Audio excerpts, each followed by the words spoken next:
பிட்டுக்கு மண் சுமந்து கங்கை தலை சுமந்து உமையை தன்னிடம் சுமந்தவன்.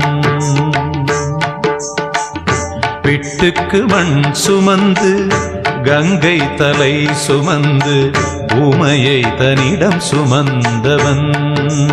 ஈசன் உமையை தன்னிடம் சுமந்தவன். தில்லையாடும் நடராஜன் உமையை தன்னிடம் சுமந்தவன்.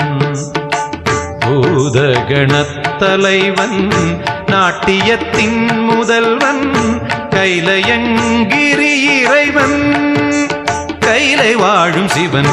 பிட்டுக்கு மண் சுமந்து கங்கை தலை சுமந்து உமையை தன்னிடம் சுமந்தவன்.